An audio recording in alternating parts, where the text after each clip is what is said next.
G'day everyone. Happy Hearts Day, Valentine's Day, whatever the fuck people want to call it. Now, again, I thought this would be a perfect opportunity to put up a video for today and I guess talk about the idea of love, especially for the stories that I make on YouTube. Now, again, I guess I'm a storyteller. I don't like using the word writer. I mean, everything that I do here is kind of just based on passion. That's kind of the only way I work. So, what I really want to do today is just talk about the sort of relationships that I forged in my stories. And again, Skyrim's a very sandbox game, right? It's in its very nature to never be the same, no matter how many times you play it. And I like to tell the story exactly like that. I like to let the story just run itself. Let the character stories run themselves. And I never got a set date on how that works. It just, when it happens, very much like life. So I want to talk about this today, and on certain characters that hopefully you've come to enjoy my stories. Both of them, I guess, the pair, I guess you could call them enemies to lovers trope, sort of thing. And I kind of want to discuss kind of how they came to be, and I guess the message that, I guess, love will always outweigh hate. Now, this right here, sort of, I want to talk about Ragni, right? She is my Dawnguard Dragonborn hunter. So a little bit of information on the background of her story. We'll get into the actual videos of this. But she's, I guess, she's the Dragonborn. The entire story of Skyrim is based on her. Or the Dragonborn, no matter what kind of Dragonborn you play. It is, the entire events of Skyrim is based on that one character, the Dragonborn. And for my story, I really wanted to make her feel human. I wanted to make it not just some creature of legend, some person of prophecy. That Skyrim never really gives you a personality. It never really makes you feel like you are playing an individual, but more of a character of prophecy. And for this, I really wanted to make the Dragonborn a person. And I guess there's no better way of making a character a sort of a character of fiction or anything feel more human than having them fall in love. I always wanted the Dragonborn story to start off as a young Nord. I mean, most heroes of prophecy in any sort of show, TV, book or whatever, their story always kind of starts off as a young person. And I guess her parents were Cyrodiilic Nords that come from a land south of Skyrim. Now, again, this war happened and there was this hunt for this religious order of people that worshipped a certain god. And, well, her mother was one of them. Her father lied and said he was originally from Skyrim, and they took land from the empire that they were giving him, and they took some land out in this very dodgy place, but it was cheap. They just wanted to get away from the Thelmor. They wanted to get away from the elves hunting these people that worship these certain people, so worship a certain god. And they fell in love during the war, during certain times of it, and they moved to Skyrim and they built this home out in this marsh, and they created a family. And life, kind of seems perfect as that way. I mean, they left their wars behind, the hunts behind, to go and create something new for themselves. And it's, when I was making this, I thought it was very beautiful, because you look back at it now, you'll see, if you've watched my stories, that Ragni looks very much like her mother. And it's the ideal perfect life. A mum, a dad, they build a home, they have her, and then they have another little kid. She's got a baby sister. Kind of the ideal sort of story you'd want for any sort of character you're creating. But, I mean, good stories and good characters don't have easy lives. At all. Unfortunately. When Ragni was only 10 years old, vampires had attacked her family home while her father was out hunting. And her mother and her sister were killed by vampires. She was away picking flowers beside the hawkers when she heard the screams, and she hid in pure fear. And only when her father came back, when he thought that he had lost everyone he had loved, she realised it was her dad, and she ran back into his arms. Now, her dad before that was a loving man, was always jittery, chatty, hugs, kisses, all that sort of thing, just a loving dad. But after the loss of everyone he loved, he changed, of course, as men do when they lose people they love. He went from this loving dad to a sort of warden, and made sure that his daughter, last remaining daughter, would never be weak or defenseless ever again.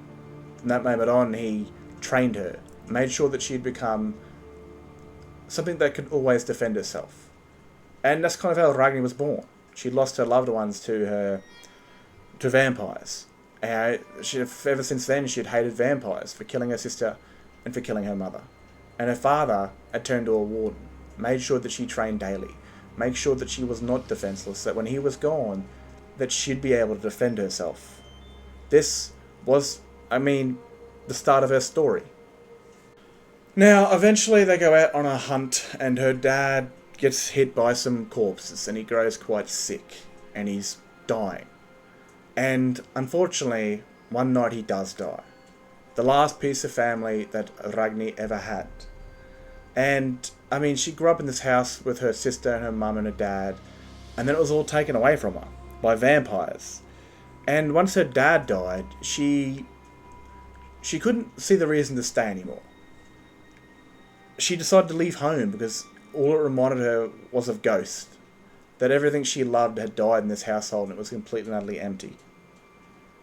After this, she decided to leave home and go out and adventure on her own to find her new place in the world.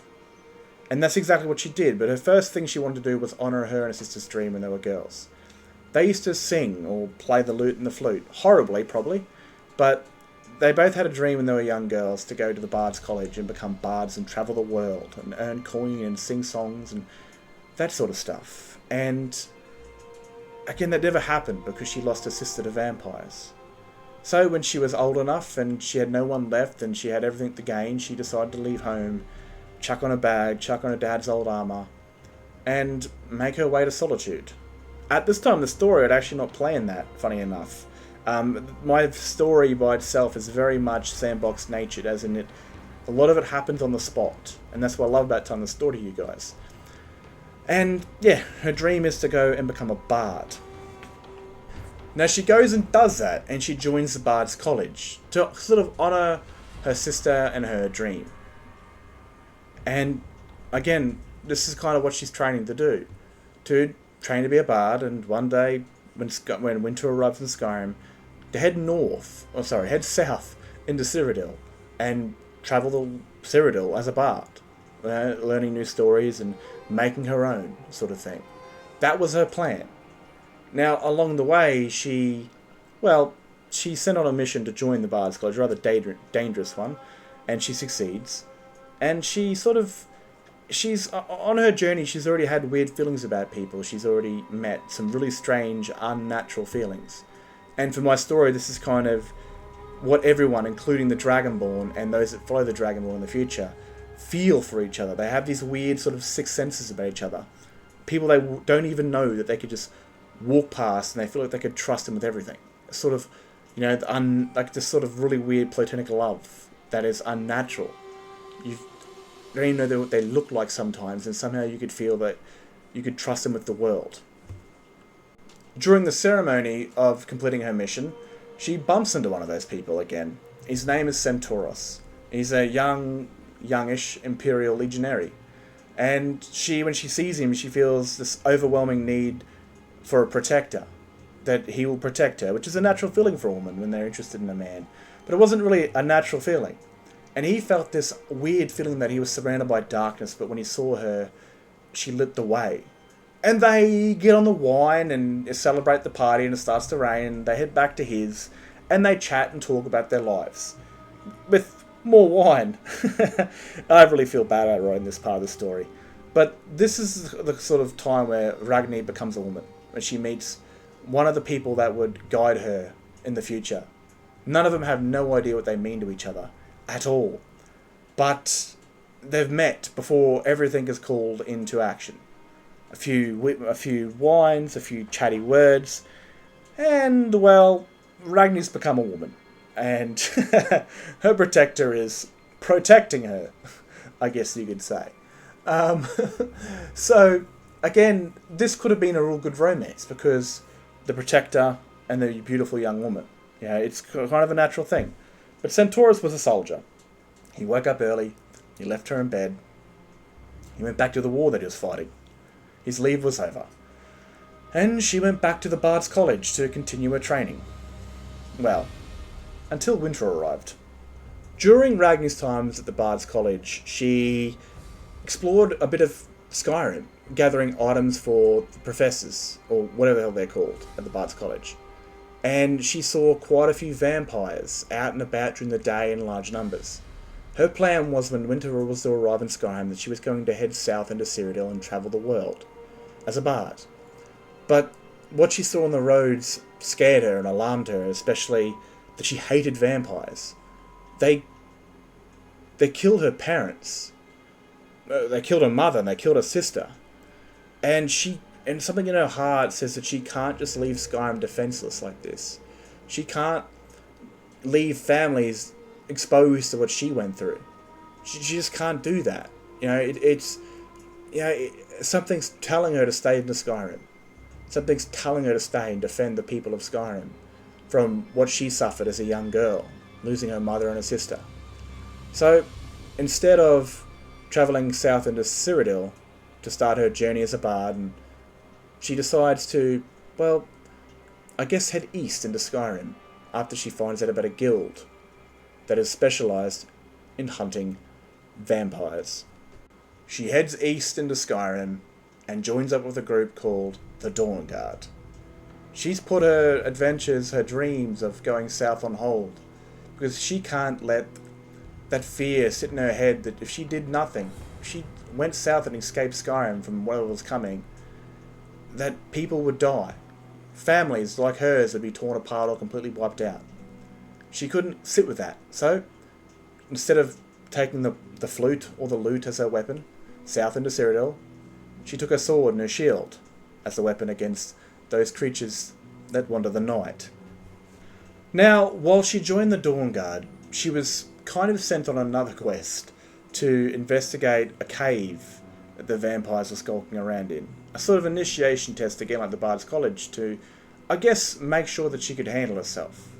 She was sent to Dim of the Hollow's crypt. This was destined, not just for what she was meant to do for the future of her story, but who she was meant to meet. She was meant to meet someone very special. Another that was meant to sit on her journey. Well, what she was destined to do all along. But it was a little bit different than that. It wasn't someone that could really train her, but someone that could teach her to heal. Her family were killed by vampires. And eventually she'd meet one. One that would change the views of her entire life. Most of us when we're young, we look through the world through black and white, through good and bad. And that's how we see it. But coming across this one vampire, it kind of taught her a difference to how to see the world. Sometimes the people we fall in love with the most in this world are those that show us that that we don't see things the way we should. That kind of open our eyes to see the bigger picture.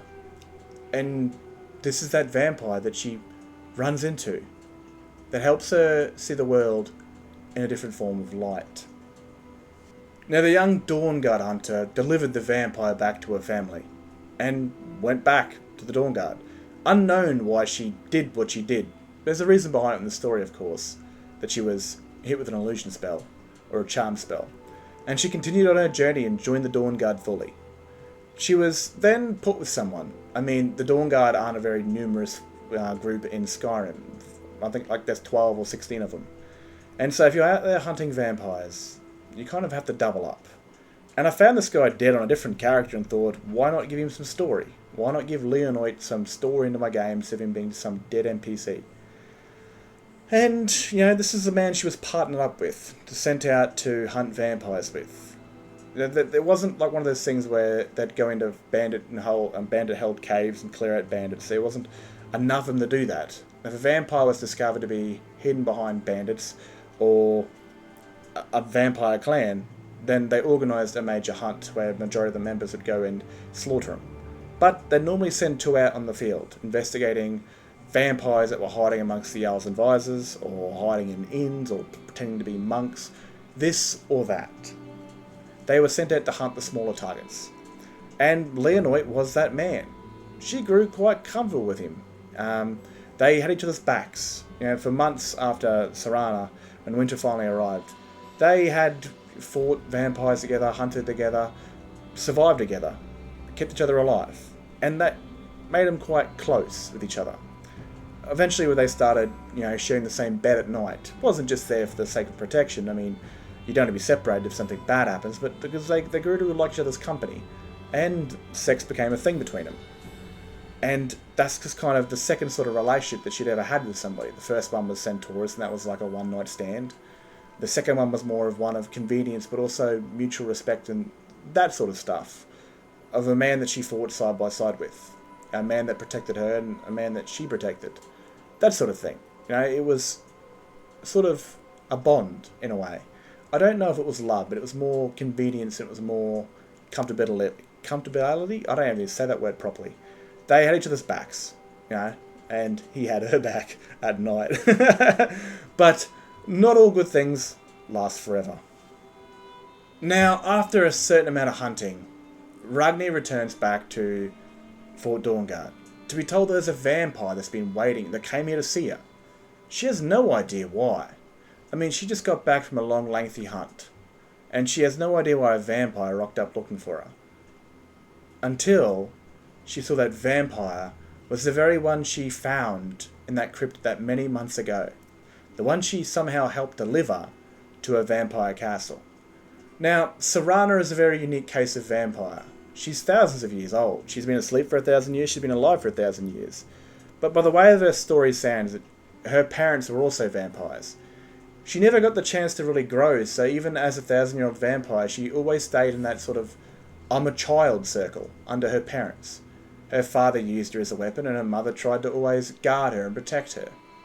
She was always sheltered, locked away in her room until she was sent out to do something for her father, or kept there from her mother, trying to protect her. And this is kind of how she goes. Now, when she woke up, she saw a very young, beautiful face that gave her hope. And she then hit her with a spell and made her take her all the way back to her home, and that Dawnguard hunter walked out, and she never saw her again. Until, again, Serana found out what her father was planning. And she didn't want that. After seeing that young woman that saved her, she knew that maybe she was her only hope. Maybe that's the reason she felt that hope.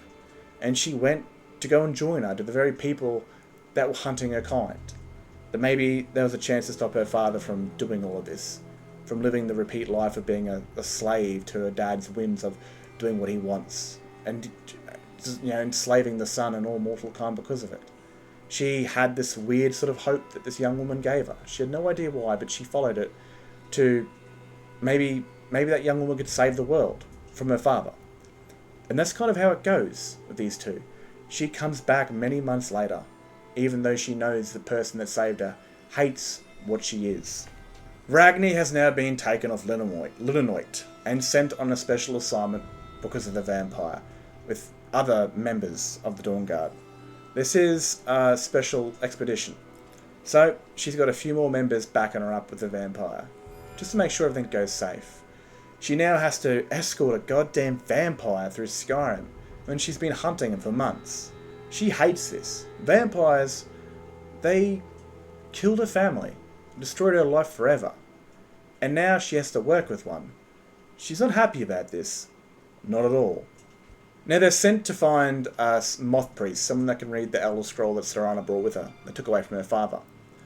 And they do this. But in the battle fighting the vampires to free this moth priest, all of Ragni's team dies. Every last one of them. But her and the vampire. And this makes kind of Ragni hate her even more. Because all her people die where the vampire didn't.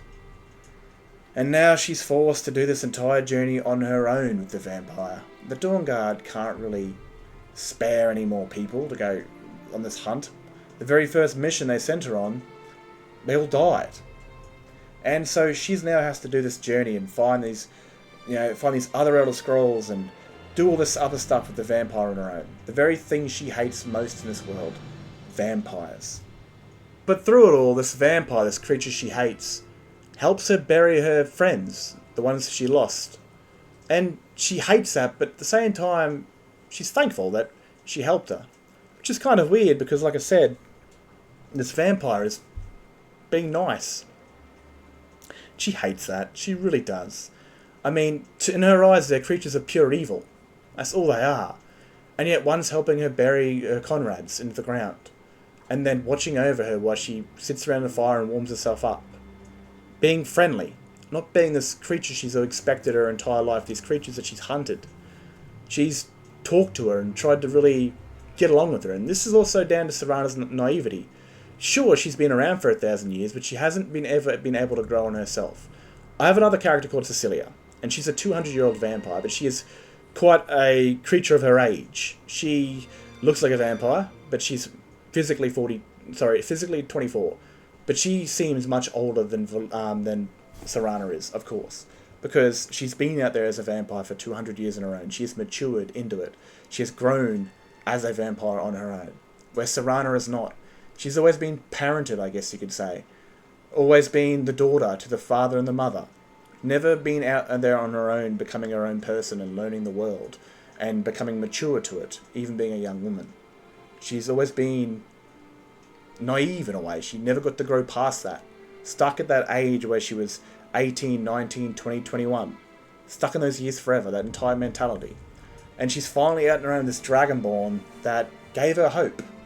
And that Dragonborn hates her and treats her like crap, but something's telling Serana to just go with it. She understands that this is a vampire hunter, and there's no doubt a reason to why she hunts vampires. And it's never really a good one, so she accepts the blows and takes them whenever they come out her way.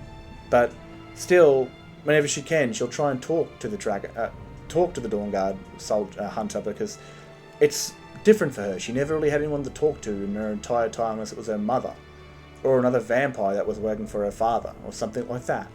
She never really had those genuine connections unless it was someone she was there to use because of her father. And sitting around a fire and talking to someone that she had never really known before was something new to her, being a 1,000-plus-year-old vampire. I mean, that's going to be wild, man, to be that old as a vampire, but still have these new experiences of talking to people and that sort of stuff. This is kind of, I think, where their relationship starts to really change and grow. Now, a bit on. Eventually they find they need to find out the Elder Scroll to complete this prophecy. And they find Serana's mother has it. They eventually find the location where Serana's mother has been hiding for all these years. And it's in a realm of oblivion, a place of the dead, where souls go when they're used by soul gems or necromancers. And Ragni can't enter it, for it harms her greatly. It tries to rip her soul out of her body. And, well, Serana gives her a sort of some advice and how to maybe survive it by becoming a vampire, splitting her soul. And Ragni does not want to split her soul, so she accepts becoming the very thing she sought to destroy, so she could survive oblivion and get this Elder Scroll and stop Harkon. In her head, she thinks this is a one-way trip, that she will die at the end of this. But she is more than willing to do this to stop Harkon from destroying the sun and destroying the world. So she accepts Serana's curse by becoming a vampire, only because she needs to get the Elder Scroll. There's no other way for her to do it. She can't afford to split her soul. She goes going into a realm of oblivion where no mortal person is meant to walk. So she accepts becoming the vampire. She's had to become the very thing she sought out to destroy because, well, if she doesn't, the world burns because of it. And she can't accept that. So she becomes a vampire. She knows that once this is all done, she'll walk herself into the fire. But this is something that she has to do. And, well, in Oblivion, especially in my story, it's timeless. So she could be there for, in her time, 4 weeks and not feel a single bit of thirst. And she's only here for a few hours, maybe 6 or so, in Oblivion. And, well, she finds the Elder Scroll from Valerica, Serana's mother, and she returns to Tamriel to find the effects of the sun burn her skin, that her mouth is dry, that the hunger is starting to finally set in. She's only been gone for 6 hours. But unknowing to her that time in Oblivion doesn't work naturally like it does in Tamriel. She finds herself 6 months into the future of Tamriel. She's only been gone for an hour. But, again, now the painful effects of being a vampire are being felt. She knows what it's starting to feel like to be a vampire, to be dry-lipped, thirsty, to have the sun burn her skin, have her eyes hurt looking into the sky. She's starting to feel the negative effects of being a vampire. At the same time, she's starting to understand it. But at the same time, she's created that bond that she had with Linenoid. Someone that has her back, someone she fights with, someone she's on the same journey to end. They were there to stop vampires from killing people. Serana and her are there to stop her father from destroying the sun. They've created this bond, the exact same bond that you create with any other person in a situation, in any sort of place you're in. And Ragni has grown quite, well, not, I wouldn't say close or fond of her. She's grown to accept, or not really accept, but get used to her. Before she becomes a vampire, of course, she's grown to accept having this vampire around. But everything changes when she comes back to Tamriel. When she's a vampire, she's seeing through the eyes of a vampire. She's feeling dry-lipped. She's feeling an incredible hunger, a lust for blood, something that she could never truly ever understand while being immortal. I mean, vampires in her eyes were pure evil, absolute monsters, man. There was nothing else but that. And at this time she got to become one, she understood the pain, the heartbeats, the lust for blood. I guess, like I said beforehand, her eyes were starting to open to, the world isn't all black and white. Why were vampires bad? Well, she got to experience that. They gave in to their lust for blood because it was so insatiably strong. Ragni did her absolute best to fight through it. She had to run past people. She had to just focus on running past them. She could sense their blood. She could sense everything. The sun was burning her eyes. The lust for blood was taking control of her. She just had to close her eyes and run past everybody, to stay away from people. This was where she was starting to understand what vampires were and why they were what they were. And at the same time, understand Serana a little bit better. Not fully understanding who she was or anything like that. But again, this is kind of where her life takes a change. Not just for the fates of what will happen to her in the future. I mean, that is already now set in stone. What is about to happen to her. But how she sees the world and how she sees Serana. During this time, there's a civil war raging all over Skyrim, and the blood is thick through the world. She can't handle it. She knows if she gives into a little inch of it, she will rip someone apart and become the very monster she thought to destroy. So she ran to the very first cave she ever ran into to hunt and kill the vampires that she believed killed her family. And she stayed there because she knew she couldn't go out into the real world. She was scared, absolute panic of what she'd become, what she will do. And, well, Serana, this is where Serana really shines as a character. She offered to help Ragni. She gave her a blood potion at one time. And when they found out that there was an actual... again, they already knew that there was a cure available in the Dawnguard with a man called Falion. And that's why Ragni came to Morthal to find the cure. But she couldn't deal with the blood. She couldn't deal with the dead bodies. It was driving her insane. If she gave in to it, even a small bit of it, she would kill someone and become the very thing she sought to destroy. She let Serana go into Morthal and talk about this cure to the very man itself. She trusted Serana on her behalf to find out what this was all about. And this is kind of Ragni's big step to trusting a vampire. She's seen, hunted, been around. Like, if you've ever watched a good story, you know what I'm talking about. But she's had her eyes open now. She knows what vampires are. They're not inherently evil because they're evil creatures. It's because of what they go through, what happens to them. The bloodlust, the pain, everything like that drives them insane. And they can't hold back from that pain. They give into it by feeding on people. She understands that vampires aren't just creatures anymore, but they were also people that gave in to the pain. And letting Serana go and find her this cure, after she, it meant the world to her, because Serana could have just left her there and walked off, and Ragni would have become a creature of the night or walked herself into a fire. But Serana wanted to help her, and she did. She went out of her way to help Ragni when she needed the most. She had nobody left in the world. No one that loved her, no one that cared for her. No one that was willing to help her. I mean, her own kind would have lit her on fire if she walked into the Dawnguard. No one was there to help her. Ragni was completely and utterly on her own. Serana had organised the cure, and they'd spent the night talking and chatting during, well, the night, the first time ever. I mean, they sat down as people that were the same, that, You know, that she had dropped her guard with Serana because Serana was helping her. She stopped seeing her as a creature of evil and as a person that just wanted to help. Someone that was helping her. Someone that had her back. And she got to experience the beauty of a vampire night. Well, they just sat there with their guards completely dropped and no longer caring of what they were and who they were and what factions they served in the past or whatever. It didn't matter. They were just two friends that were sitting there being around each other, waiting for the day to arrive, for the cure to arrive. A small little bonding moment.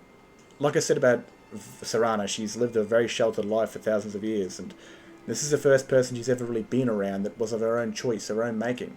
Someone that she generally enjoyed being around, someone that she cared about.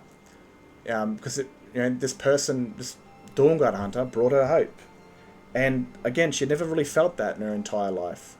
Hope, kindness, someone wanting to get out there to do good. I mean, that was completely new to her.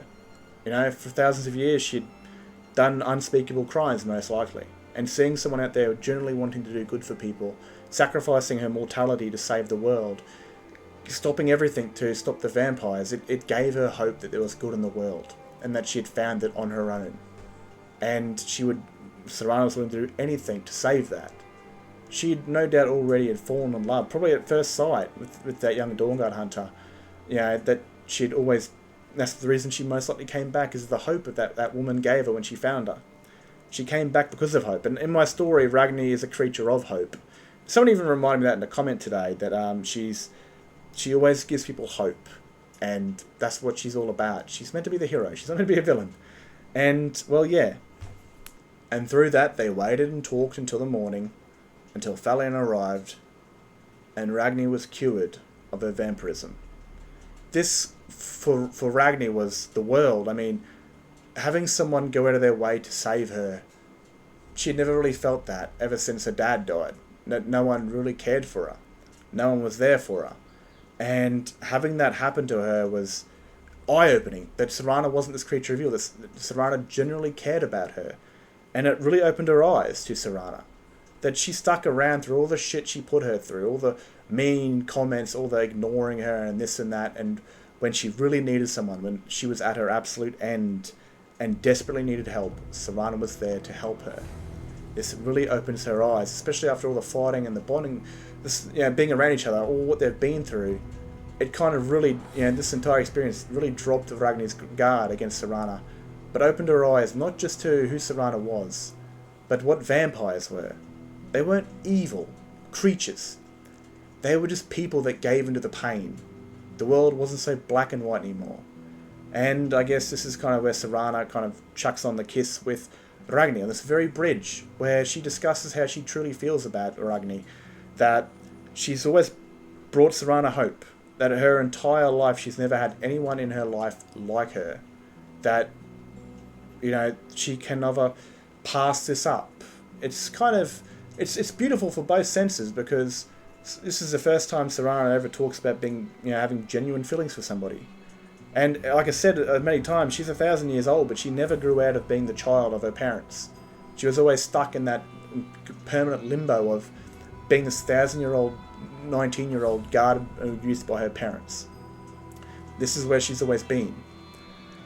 And eventually find this young woman that she's fallen for, and just laid a kiss on her. It's very fearing. Like, she's scared shitless, because if she pulls away from this kiss, there's a good chance Dawnbreaker comes out and cuts her head off. She's kissing the enemy. She's kissing someone that she's got genuine feelings for the first time in her life. It kind of does now remind me of Kate and Vi, that it was like it was always meant to be. And I liked that, especially this for Ragni. It really opened her eyes up. She was never really interested in women. Never really had the spark there for it. For me, personally, I'm not a woman, so I can't understand the mind of a woman, but I can kind of understand the stories and the characters, that this love wasn't born out of, physical attraction or that. It was born out of a genuine love, a genuine care, soulmate sort of shit. That Ragni started to see Serana for who she was and not for what she was. And that made her eyes, see the world how it should have been. And I really liked that. She doesn't like Serana because she's got a big ass and big tits like most blokes got to go into. She loves her because when she needed somebody, Serana was always there. Even though she'd pushed her away so many times, she was always there for her, like family. Sort of, and very new to her being a woman that has an attraction for women, but that's just kind of the way that it was, because, again, it was sort of more of a language of the soul than it was the eyes, sort of thing. It was an attraction of the soul, not of the physicality of it all. Now, throughout all this time, they came back 6 months after they'd gone into oblivion, and she's come to the realization that dragons have returned. And, well, they're continuing their journey for the Dragonborn and finding the last Elder Scroll they need to discover the prophecy of the sun.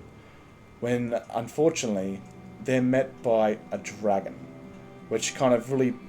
This entire thing, there's an excuse why I did it this way. It was actually to meet a certain character that I didn't want to meet just yet. But their story gets put on an entirely different pivot point. They were there to gather this Elder Scroll and the prophecy of the sun. But the dragons arrived, and in doing so, the Ragni kills one and becomes the Dragonborn. Serana gets messed up by the dragonfires, and well, that really scares the shit out of Ragni because they've grown quite close, somewhat romantically, and they like each other.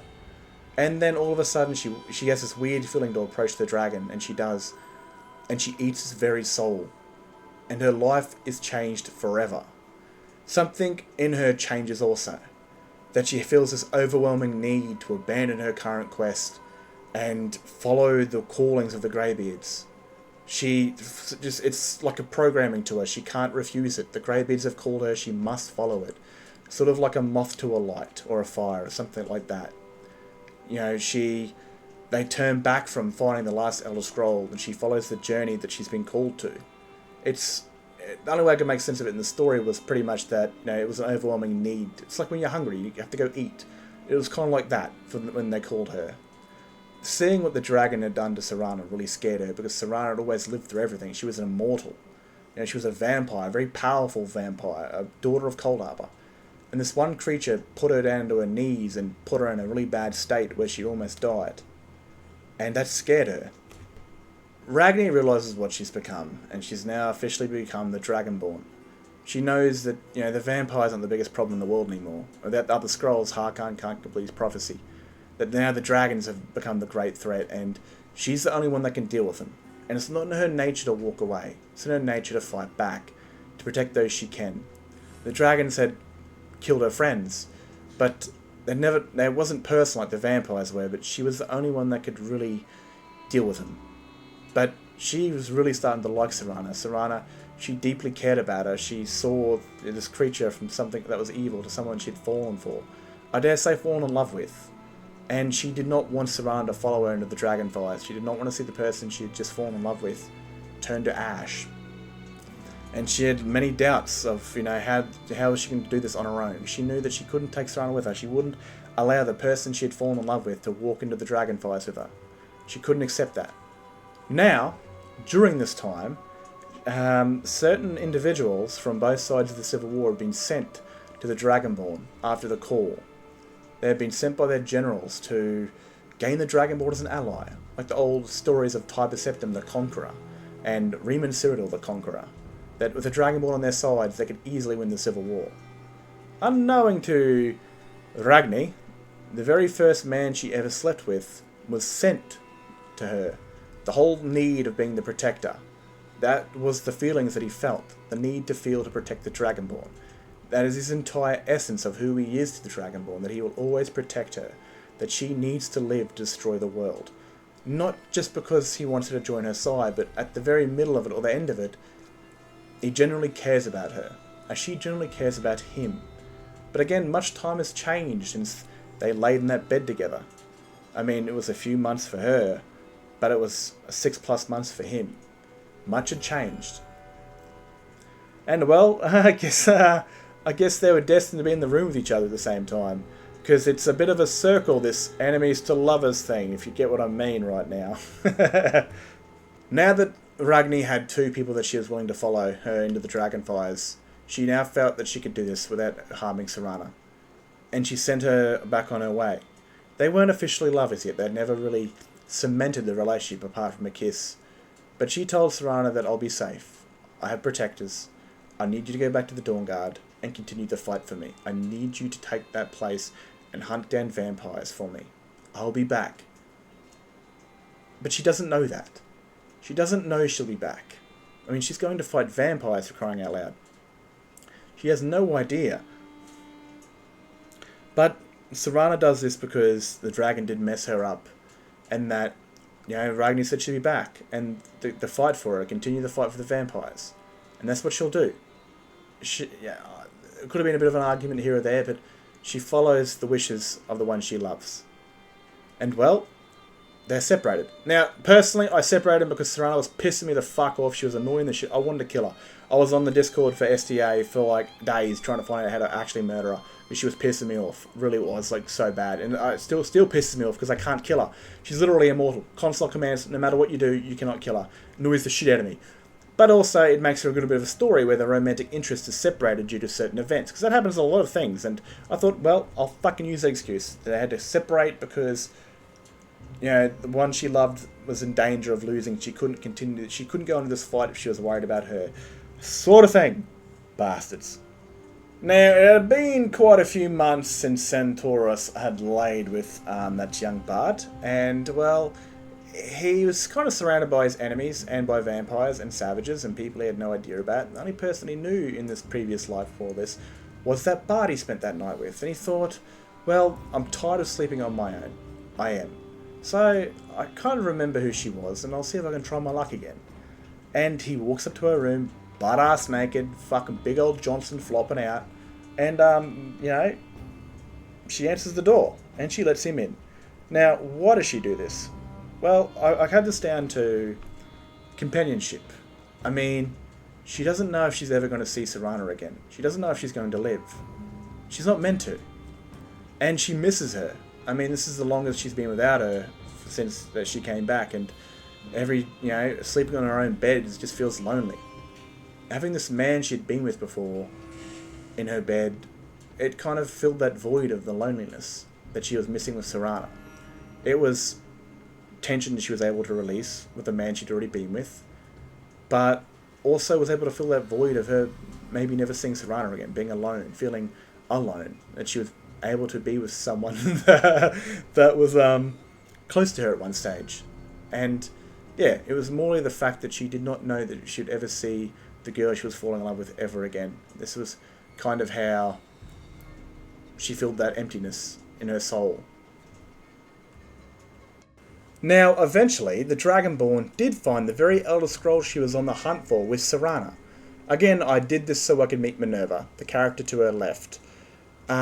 It had a lot more meaning that way, but she was sent on that very Elder Scroll for a different purpose of finding how to defeat the World Eater. She had found the very scroll she was after while becoming the Dragonborn, finding the scroll of the dragon.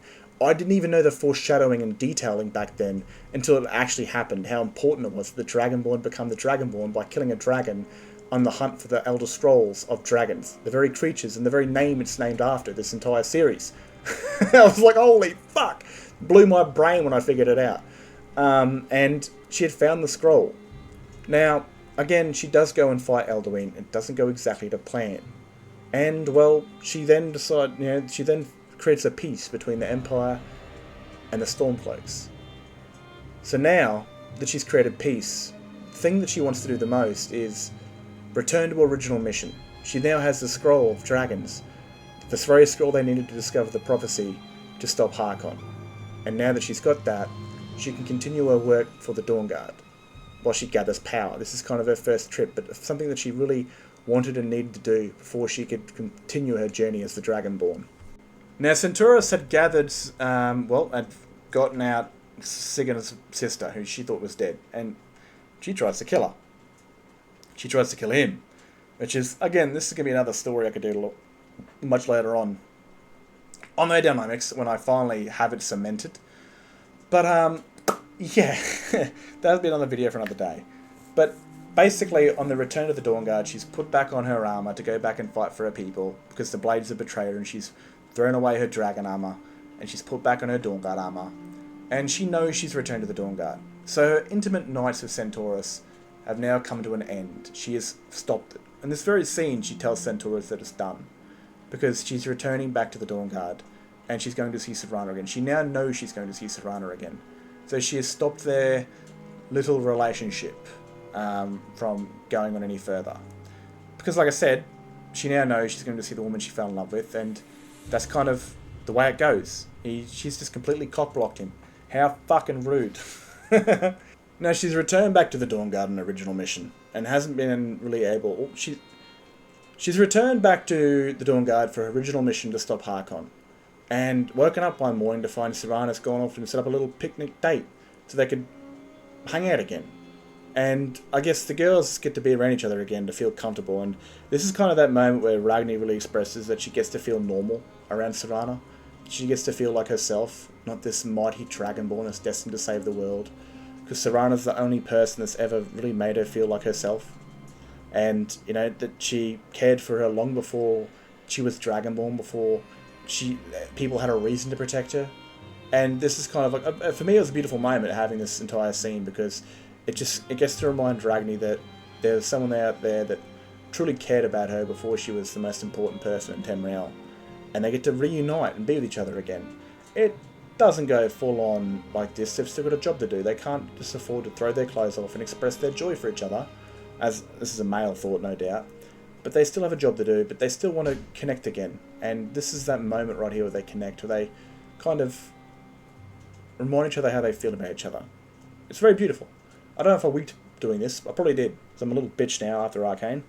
Now, after the death of Harkon, after they'd finished what they'd set out to do, they had finally time to catch up on their feelings for each other.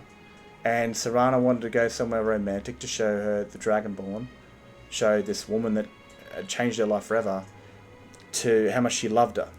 And this was their moment to really express that after everything that had happened. That they started this journey many months ago to stop Harkon, stop her father, and they did that. And now it was finally time to show each other what they truly thought about each other.